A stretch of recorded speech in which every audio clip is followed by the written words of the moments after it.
Hey, this is Rahul from Team 3515, and today I am coming to you with a real quick presentation on a couple important things that you should know for the competitions. So yeah, let's get right into it.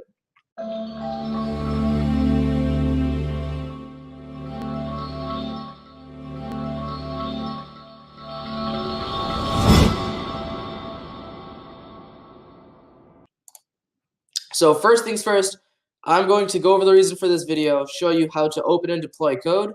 I will show you how to manipulate the set positions on our robot. I will show you how to manipulate the control sensitivity in case that's required. And I'll go over any possible troubleshooting that you might have to do.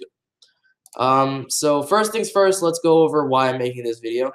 I have multiple obligations that I must fulfill. I really can't do much in terms of prioritizing robotics because I would have to give up a lot. And I have put a whole bunch of work into this, so please don't think that I'm abandoning you. I am making this video so that you and our team in general can survive for these two competitions. Right. So, just real quick, I will be able to come for March 10th, March 15th, and March 17th, which means I'll be there for the third day of our first robotics competition and the first and third days of our second robotics competition. And we'll see how it goes from there. Agenda number 2, how to open and deploy code. Okay, so real quick, let me just close out of VS Code so that I can go through the step-by-step with you. When you're in the robotics laptop, it's set up the same way as my desktop, pretty much.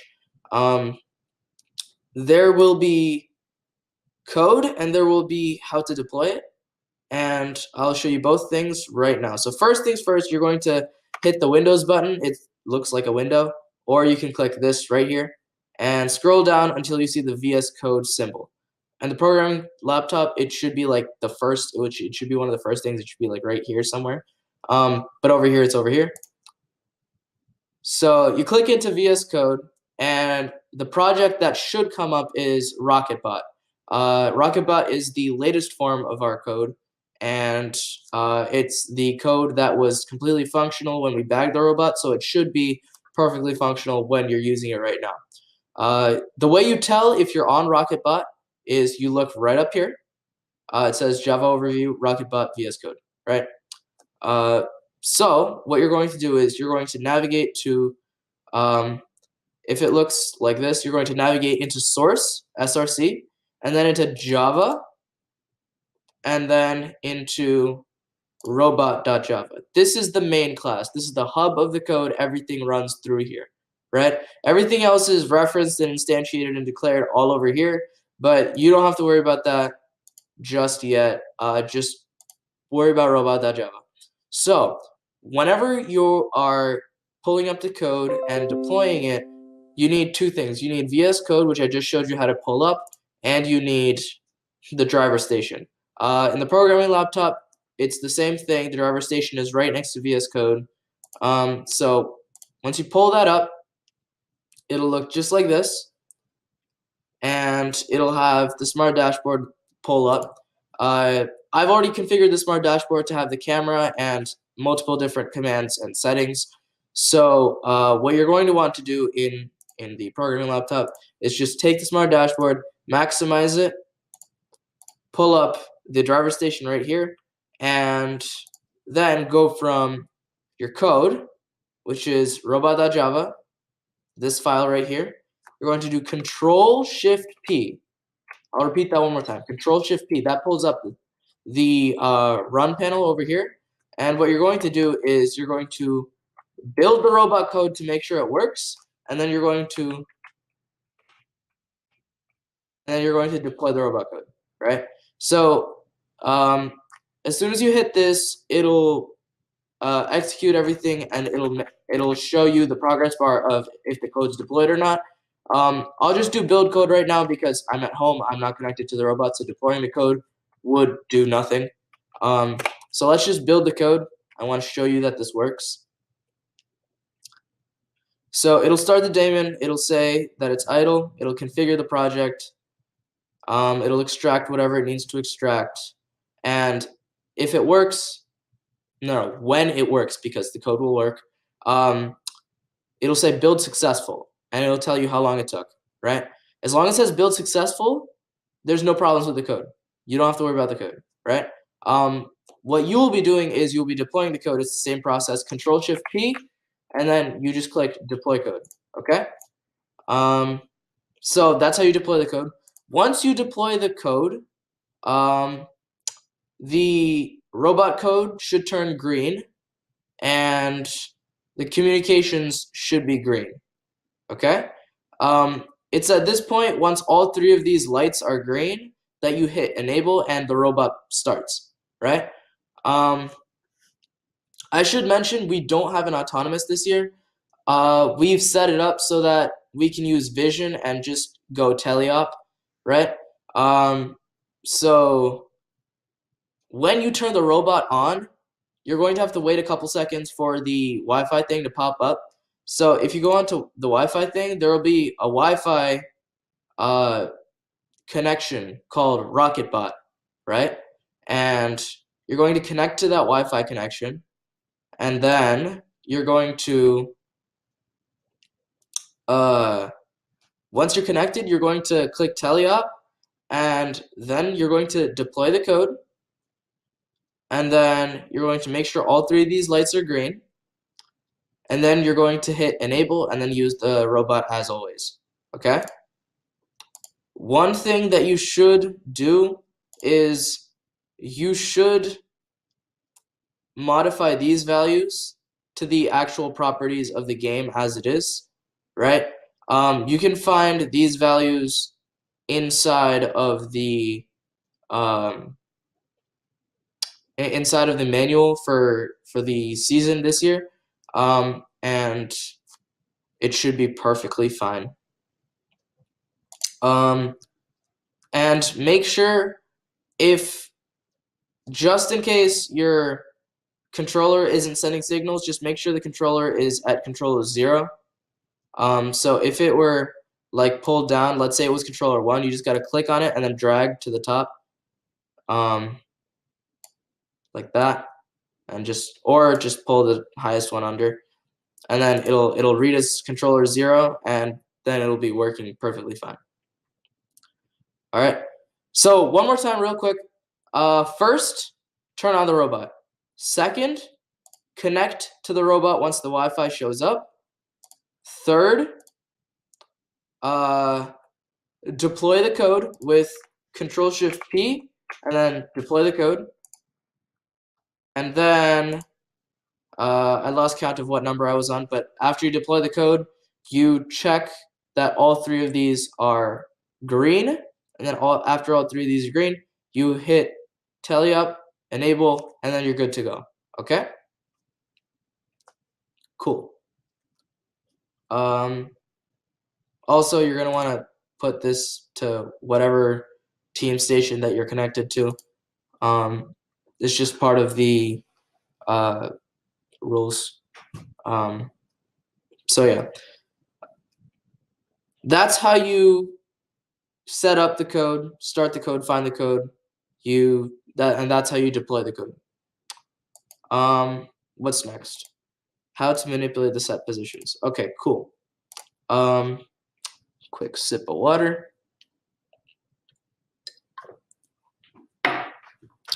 Okay, so if it occurs that the robot arm is not coming up to the correct position whenever you're holding down the correct mapping for that position, and again, you can find that in the controller map that I created for you right here. I gave this to Sarang, so if you can't find this, just look for Sarang. It's also in the programming folder of the drive, so if you need to grab that, actually, you know what, let me just put that on there real quick. Just navigate back to the Robotics Club. Let's go into the programming folder. Let's go into my robotics archive, and we'll put this controller mapping into the programming. And that'll take just a second, and there you go. So if you need to refer to this mapping, it's in the programming drive. So there's that. Okay, back to what we were talking about. In case you find that when you're holding down, say for example, A, it's not lining up to the logo position, what you're going to do is you're going to jump back into the code. You're going to go into robotmap.java. It's under robot.java. And there's a lot of stuff here. Don't be overwhelmed. Don't worry. These are all just numbers, okay? You're going to go down to whatever it pertains to. Big ball, low rocket, mid rocket, high rocket. These are all kind of self-explanatory.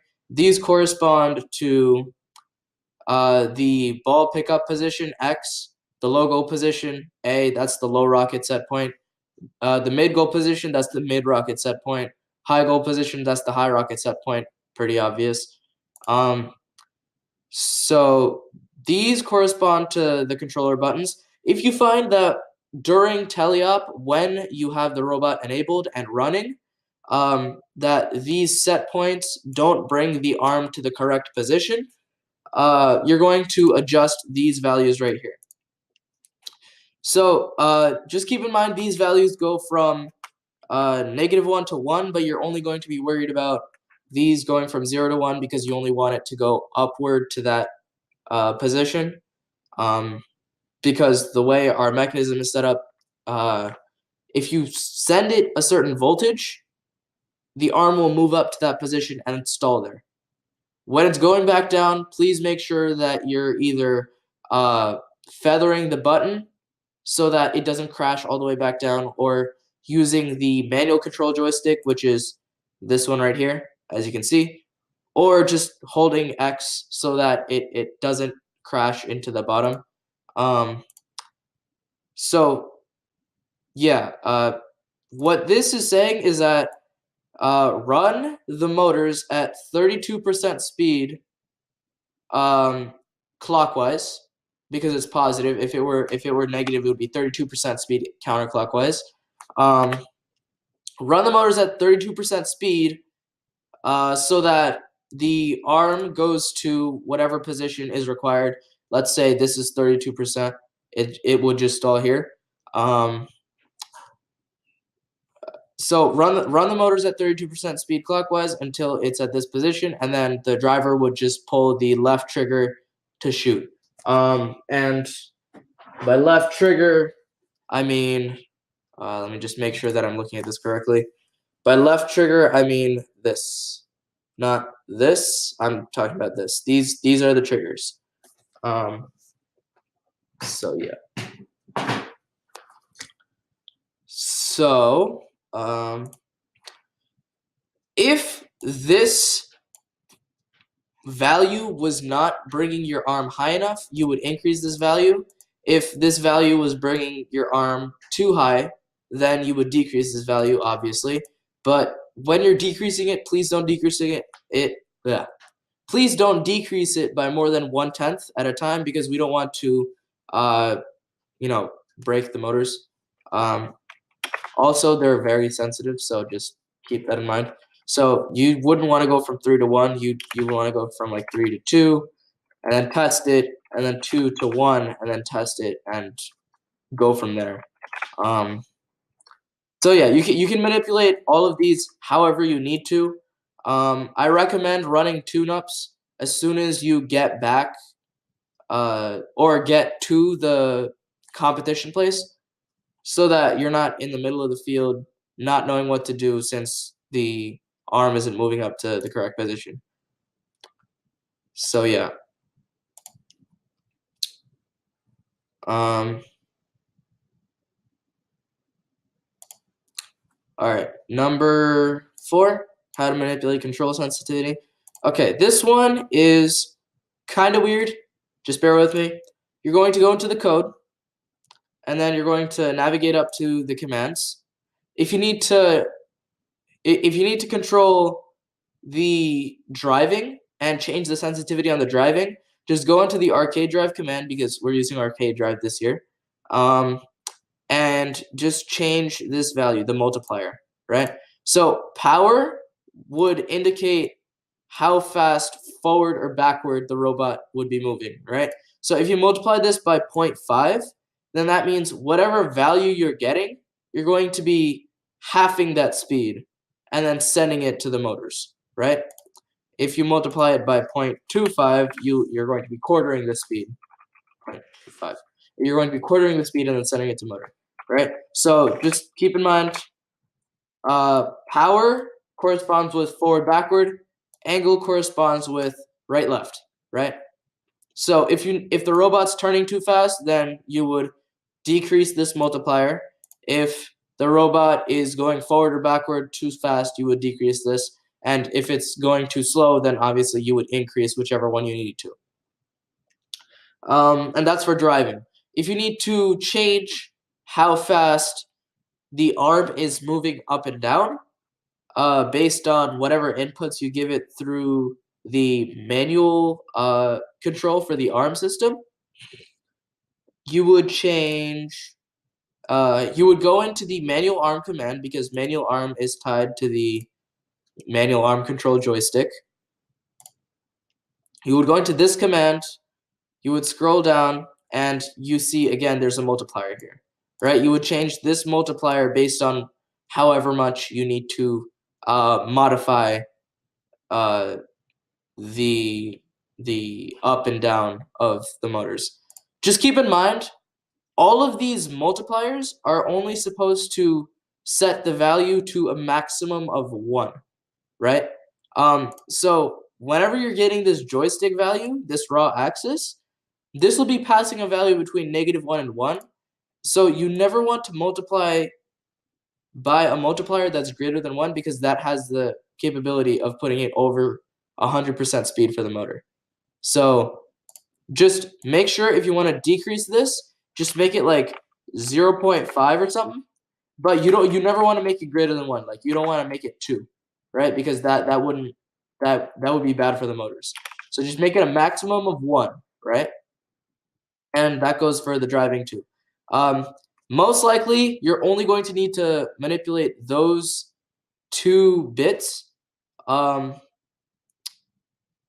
But if there's need of anything else, just either call me. You have my number if you're on the team, or just ask around, because I'm sure.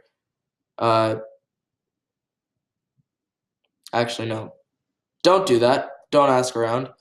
Just let me know if you need any help.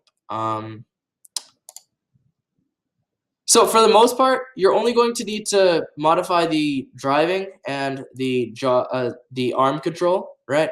But if you do somehow decide that the input speeds and the output speeds are too fast for this motor going in and this motor going out, you would go into the manual jaw command, because this is tied to the input-output system,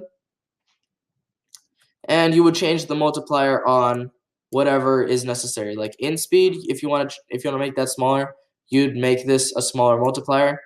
If you want to make outspeed smaller, you'd multiply it by a small number, like 0.5 or something. That would be to half it.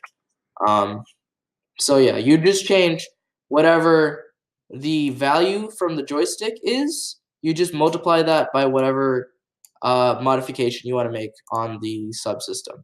Okay? And just remember, these are going to be entered into the commands. All right.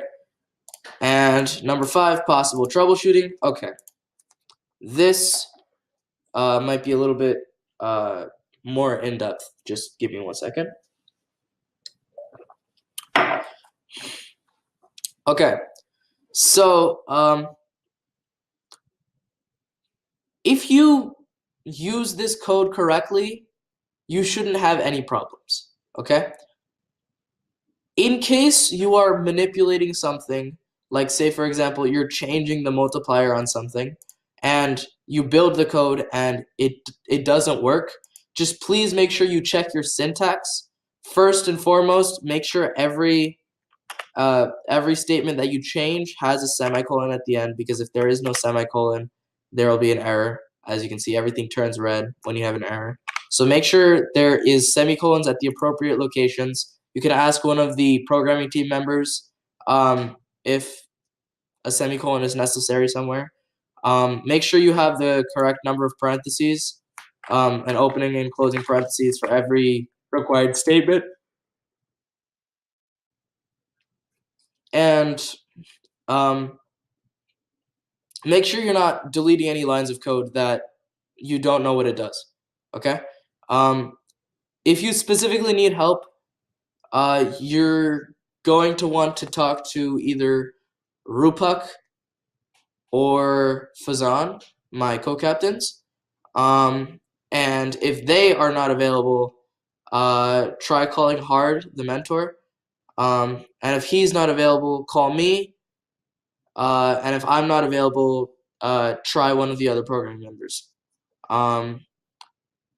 But in any case, you shouldn't have any problems. And yeah, I think we've covered everything. Right. So just in some real quick summary, I'm making this video because I won't be able to make it for some of the competition days. In order to get the code onto the robot, first you have to turn the robot on, and then you have to connect to it through the Wi-Fi, and then you have to deploy the code, and then you have to go into the driver station, go on teleop, and then enable it after all three of these are green, right? If you want to manipulate the set positions, you're going to go to robot map, and you're going to manipulate these. These are percentage values. So 0.32 means 32% speed on the motors for the arm mechanism. And these different set points correspond to the different buttons over here.